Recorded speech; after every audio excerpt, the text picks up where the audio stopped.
Gracias por ser parte de nuestra mañana aquí en Vida de 10. Y déjenme platicarles que tenemos la visita del licenciado Víctor Hugo Galván, que nos acompaña esta mañana. Estaremos hablando de filosofía para niños. ¿Cómo estás, Víctor Hugo? Bienvenido. Hola, muy buen día a todos. Oye, filosofía para niños realmente nos parecería un tema elevado para un pequeñito, ¿no? ¿Por qué surge esta corriente, propuesta? La propuesta es de que los niños saben pensar de entrada y entonces pueden comprender su mundo y lo van construyendo. Entonces la filosofía para niños propone que a partir de que van construyendo su mundo lo vayan conceptualizando, lo vayan haciendo más crítico en el sentido de cómo reciben esa realidad.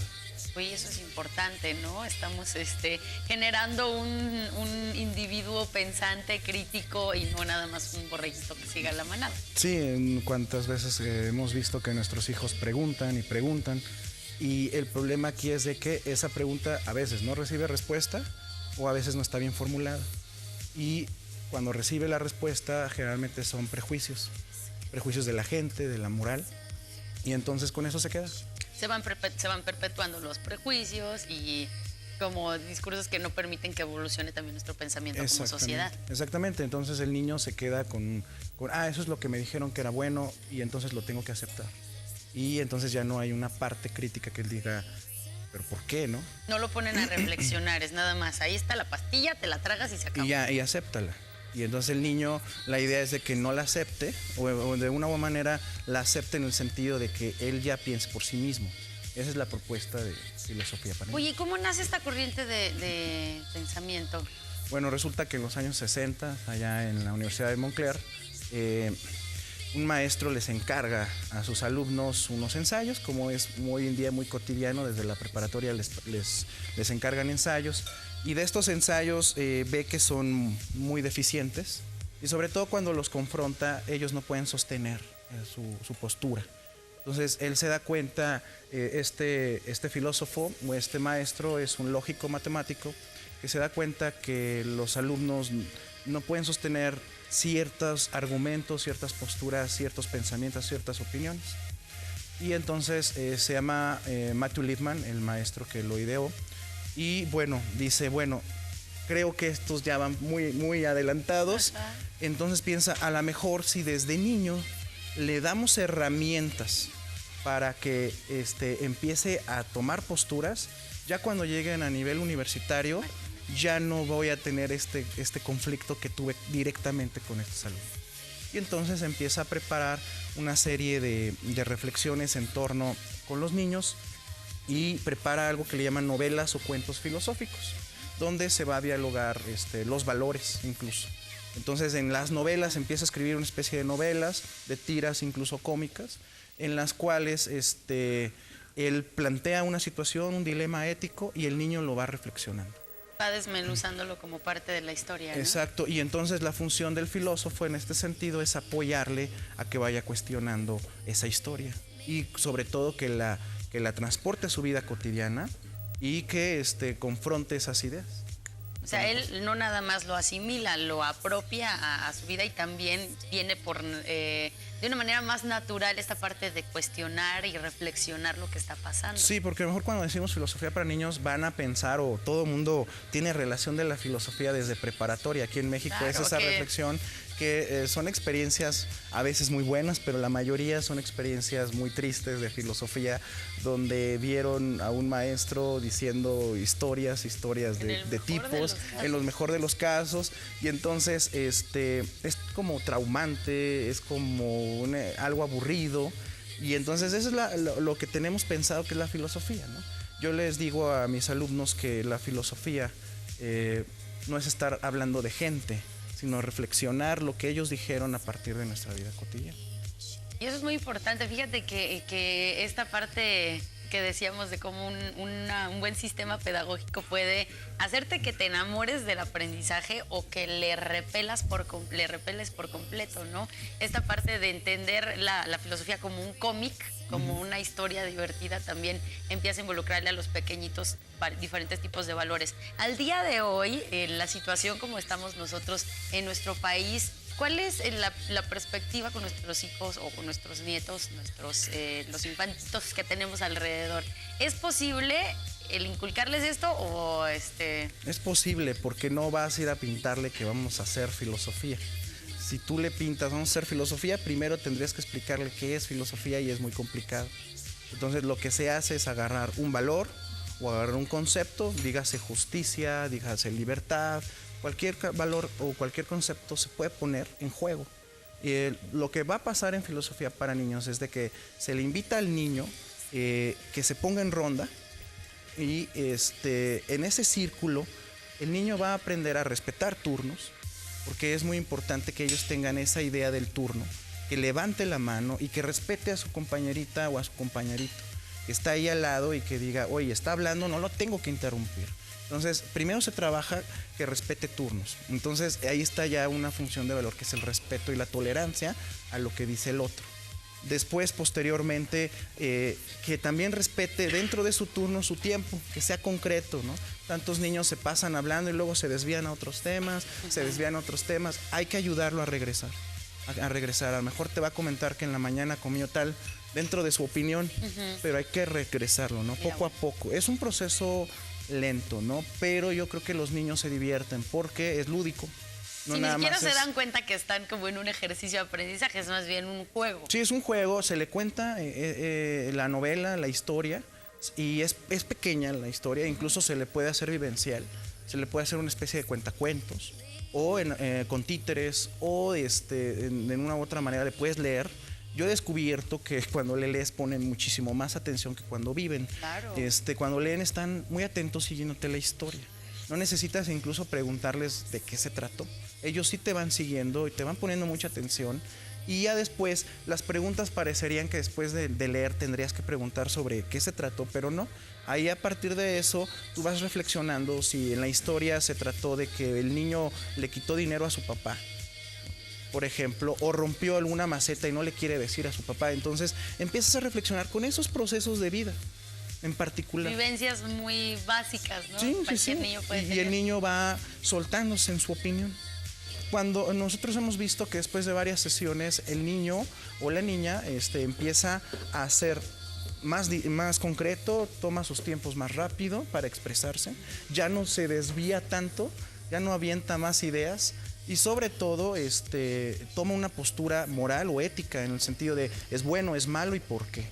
Qué importante. Es el punto de vista. Entonces el niño lo que va a hacer es varios niveles de pensamiento. Empieza con un pensamiento reflexivo, está reflexionando su entorno, y luego se sigue con un pensamiento crítico, va a tomar postura moral o ética, es decir, por qué es bueno, por qué es malo y por qué mi mamá me ha dicho esto. Entonces, a los papás que consideren llevar a filosofía para niños alguna vez a un niño, también tienen que estar preparados en ese proceso, ¿no? De que de repente el niño, tú le digas, ¿por qué te callas? Porque soy tu papá, ya no te esperes eso. Ya el niño te va a preguntar, ¿y por qué? Y quiere una respuesta más razonable. Y los porqués a los niños no se les suelen acabar. Exacto. Pero la idea de ese porqué no es porque sea de una u otra manera rebelde, sino el niño ya espera una respuesta más lógica. Vamos a hacer una pausa, claro. Si me permites. Vamos a hablar también de lo interesante que es el dedicar un poquito de tiempo de calidad en una época donde es más sencillo ponerle la tablet en el regazo al niño, darle el teléfono inteligente y adiós cuestionamientos, preguntas, lectura o interacción. Vamos a hablar de esa parte que también es muy interesante, qué es lo que se puede perder cuando no existen este tipo de ejercicios en la práctica de nuestro día a día. Esto es, señoras y señores, Vida de 10. Si ustedes tienen alguna duda o pregunta, en este momento podemos recibirla a través de @vida_de10 oficial. Tuiteanos tus preguntas. Vida de 10 oficial para nuestro Facebook o al 01-444-298-5036. Es una llamada local en toda la región donde nos estés viendo a través de la Red Nacional de Visión 10 Televisión. Volvemos. Amigos, estamos de regreso en su programa Vida de 10. Continuamos con este tema hablando de filosofía para niños. Okay. Y continuamos con este tema tan interesante. Justamente, y Marce, qué bueno que nos estás acompañando para este tema. ¿Por qué al día de hoy encontramos ciudadanos que no respetan filas, que no son capaces de tener un trato respetuoso hacia sus compañeros de trabajo, hacia las personas que van en el tráfico con ellos, tus compañeros de oficina, los adultos mayores? ¿Por qué se dan ese tipo de situaciones? Son parte de la formación que tenemos, ¿no?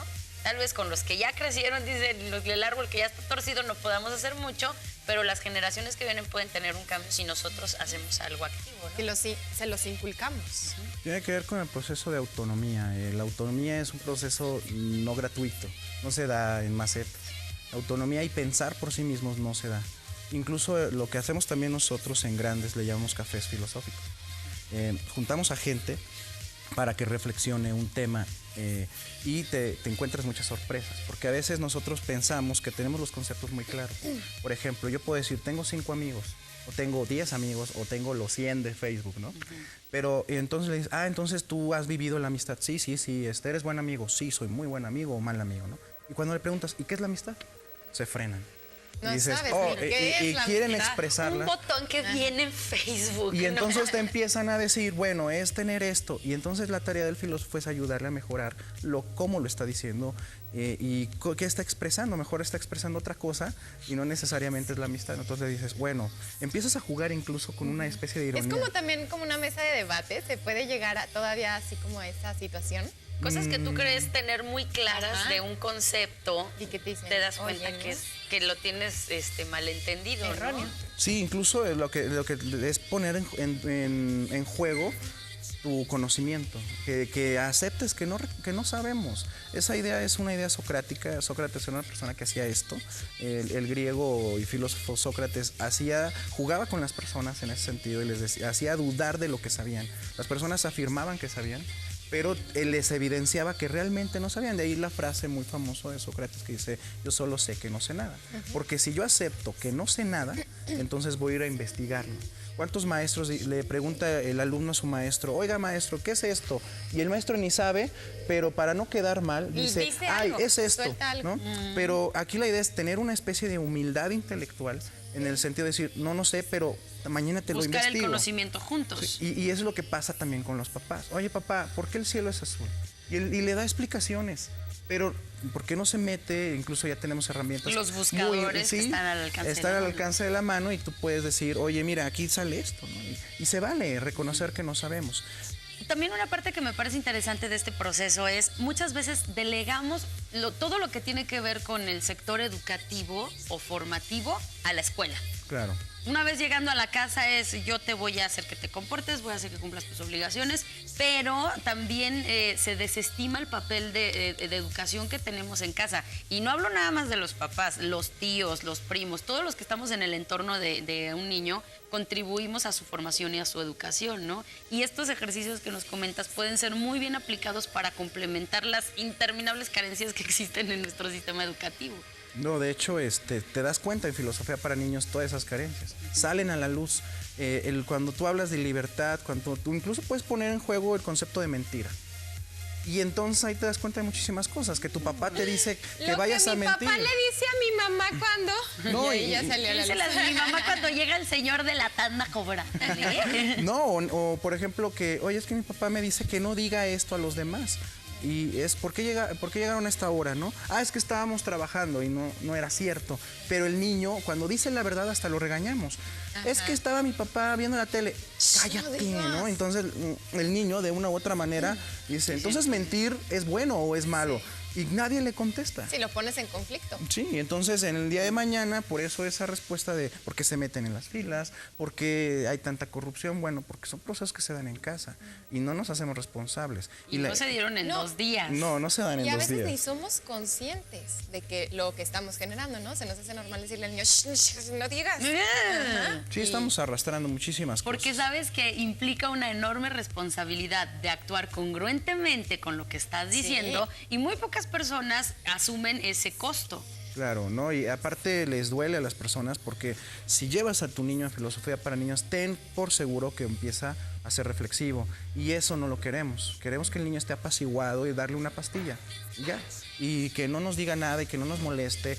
Ya. Entonces, el papá que lleve a su niño a Filosofía para Niños tiene que estar consciente de que el niño va a ser crítico, pero eso le va a dar herramientas muy interesantes para que el día de mañana levante la mano y sepa qué decir, cómo decirlo y de qué manera, ¿no? Y eso marca una enorme diferencia, incluso a veces hasta para defenderse de alguna situación injusta o algo que no le parezca congruente, ¿no? Exacto. El romper esos moldes de debe ser así porque lo digo yo, la verdad no tienen ningún sustento. Ninguna base. Y en medida de que sea una borregada, pues nadie va a cuestionar lo que pasa. De ahí que hay una baja exigencia en el nivel de gobernantes, funcionarios y también de servidores públicos. ¿Por qué? Porque muchos de nosotros no tenemos ese proceso reflexivo inherente. Sí, te imaginas un niño que esté viendo la tele, vea un spot y diga, eso no es congruente con mi realidad, eso no pasa.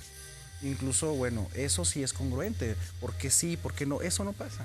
El niño dice, sí, ya. Y incluso uno mismo, uno de adulto dice, eso lo voy a hacer y me suena agradable, pero no sabe ni por qué vino ese gusto.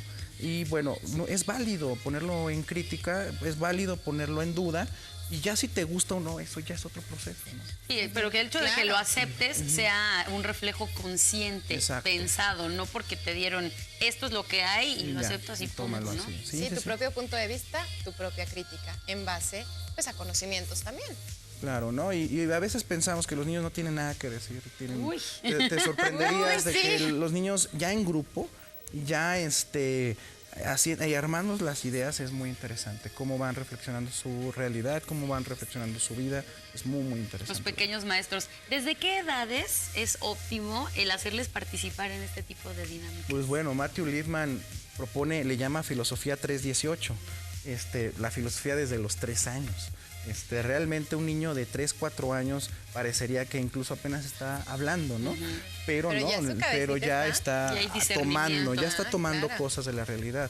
Nosotros lo que hacemos es que revolvemos de todas las edades porque también creemos en un proceso multigrado, en el sentido de que el niño más grande incluso va a aprender del más chico y el más chico va a aprender del más grande y se van a apoyar.